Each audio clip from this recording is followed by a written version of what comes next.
Hello बच्चों, आपका अपने ट्यूटर टॉक 9 चैनल में स्वागत है। आज की वीडियो में हम कक्षा 9वीं विषय गणित प्रश्नावली 2.3 के प्रश्न नंबर 5 का तीसरा भाग हल कर रहे हैं।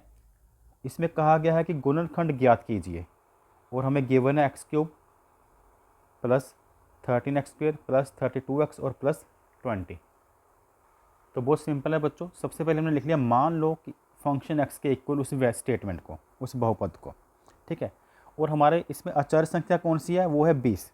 और अचर संख्या के गुणनखंड कौन कौन से हैं, वो है 1, 2, 4, 5, 10 और 20, ठीक है। ये जो अचर संख्या गुणनखंड है, इन्हें प्लस या माइनस साइन लगाकर हम इस वैल्यू में फिल करके चेक करना होता है कि आंसर 0 आता है कि नहीं। अगर आंसर 0 आ जाए तो उसी वैल्यू की मदद से पहला गुणनखंड तो बन जाता है। दोबारा से बताता हूँ, जो अचर संख्या किसे कहती हैं, जिसके साथ x नहीं लगा होता, उसके गुणनखंड कैसे बनाए जाते हैं कि कौन कौन से टेबल पर ये 20 आता है, वही गुणनखंड होते हैं। तो 1 के टेबल पर आता है, 2 के, 4 के, 5 के, 10 के, 20 के, सभी पहाड़ों में ये 20 आता है, ठीक है। फिर इनके साथ प्लस माइनस लगाकर x की जगह पर फिल करना होता है, चेक करना होता है कि 0 आता है कि नहीं। आपको घबराने की ज़रूरत नहीं है। नॉर्मली 1 या 2 भरने पर ही, सभी ट्राई करने की ज़रूरत नहीं, 1 या 2 भरने पर ही इसका आंसर 0 आ जाता है, जिससे पहला गुणनखंड पता लग जाता है। जैसे आप +1 भर के ट्राई करेंगे, फिर -1 भर के ट्राई करेंगे, ठीक है। अगर 0 नहीं आएगा तो आगे चलेंगे, नहीं तो वहीं पे रुक जाएंगे।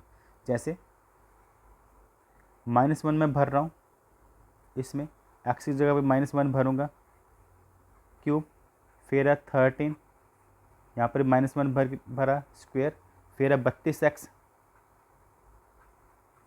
यहाँ पर -1 लिख दिया, फिर है 20, ठीक है। अब ये -1 का घन है, -1 को 3 बार आपस में गुना की जाएगी।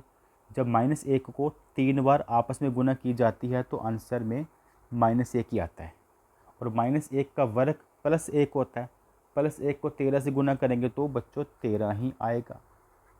32 को -1 से गुना करेंगे तो -32, और 20 यहाँ पर कौन सा है, प्लस का, ठीक है। अब आप देखें यहाँ पर तो 13 और 20 कितना होता है, 33, और माइनस माइनस वाले अलग से प्लस कर लें।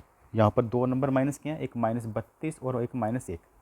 अब ये दोनों माइनस माइनस वाले हैं तो इनका क्या हो जाएगा, -33, और इधर 13 और 20 क्या हो गया, +33, तो ये 0 आ गया, ठीक। आंसर 0 आ रहा है। अगर आंसर 0 आ गया तो आगे कोई नंबर ट्राई करने की ज़रूरत नहीं है।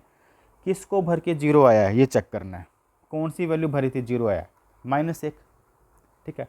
अब -1 को x के साथ लगा देंगे तो साइन चेंज होगा, x + 1।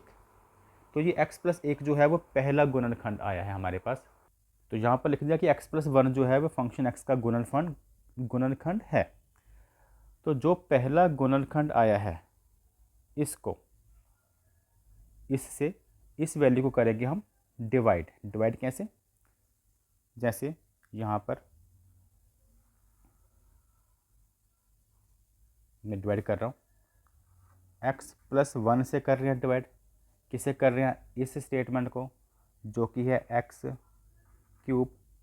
+ 13, ये x का स्क्वायर है, फिर प्लस है 32x, फिर प्लस है 20, ठीक है। और डिवाइड करने के बाद जो आएगा उसे यहाँ पर या यहाँ पर आप इसका हल लिख सकते हैं। इसमें बच्चों बहुत आसान होता, करना क्या होता, सिंपल इस वैल्यू को और इस वैल्यू को कंपेयर करना होता है, पहली वैल्यू को जो जो आती जाएगी आगे।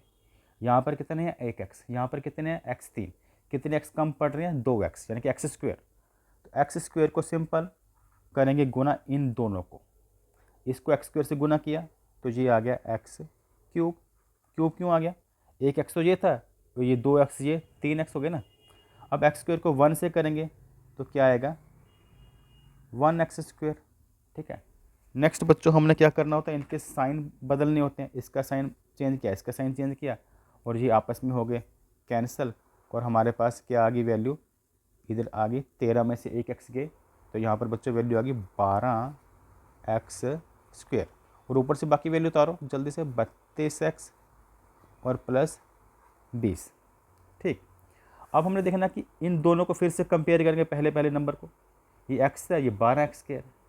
इसको ये ही बनाना चाहता हूँ 12x²। तो इसको मुझे 12 से गुना करना पड़ेगा ना। किससे गुना करना पड़ेगा? 12 से। लेकिन जब मैंने 12 से गुना किया ये 12x बन रहा है, यहाँ पर तो 12x² है, 1x कम पड़ रहा है मेरे पास, तो मैं 1x यहाँ पे लगा दूंगा। अब करके देखा 12x को इससे किया तो ये 12x² आ गया। ठीक है, अब 12x को पीछे वाले 1 से भी गुना करेंगे तो वो 12x ही रहेगा। 12x को 1 से गुना करेंगे क्या आएगा? 12 कम 12, 12x।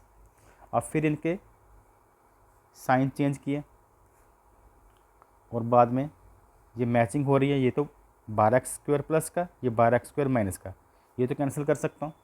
ये 32x प्लस का, ये 12x माइनस का, 32 में से 12 आ गए 20, ये 20x आ गया। ठीक है, ऊपर से ये वाला भी 20 उतारा प्लस का। अब फिर से इनका कंपेयर होगा। मैं x को 20x बनाना चाहता हूँ।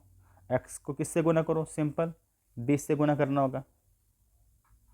अगर मैंने इसको 20 से गुना किया तो ये हो गया 20x, और 20 को पीछे वाले 1 से भी गुना करनी पड़ेगी तो ये भी हो गया 20।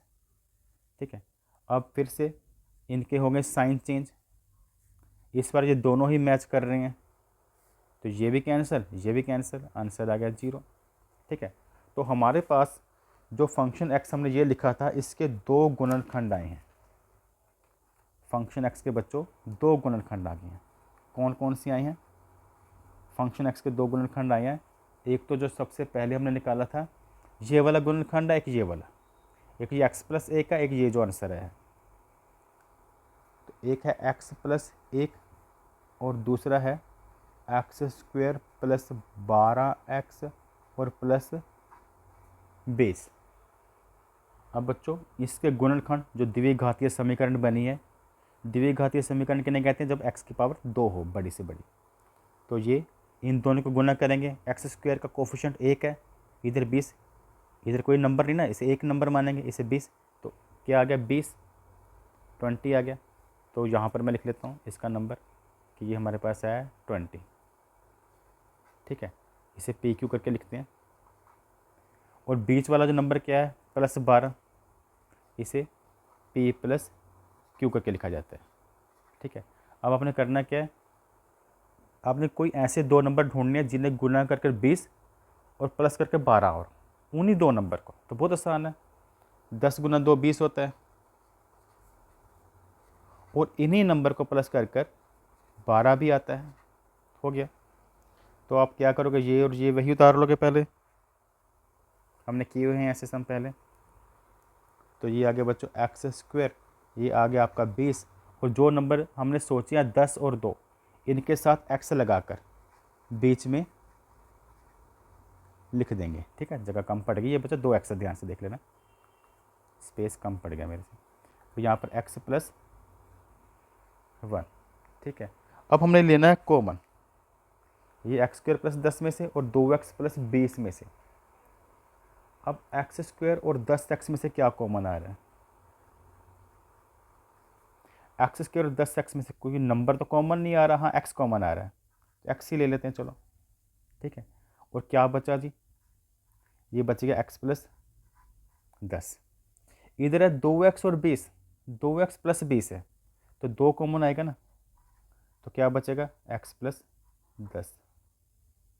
ठीक है, तो इस तरह से ये 2 ब्रैकेट सेम हो गई, ये वाली ब्रैकेट और ये वाली ब्रैकेट। अगर ये 2 ब्रैकेट सेम है तो हम इसे कुछ इस तरह से लिख सकते हैं। ये हमारे पास x + 1 आया था, ये जो ब्रैकेट कॉमन आई है x + 10, इसको अगर हम कॉमन ऐसे लिख देते हैं तो क्या बचता है? x + 10 के अलावा x और +2।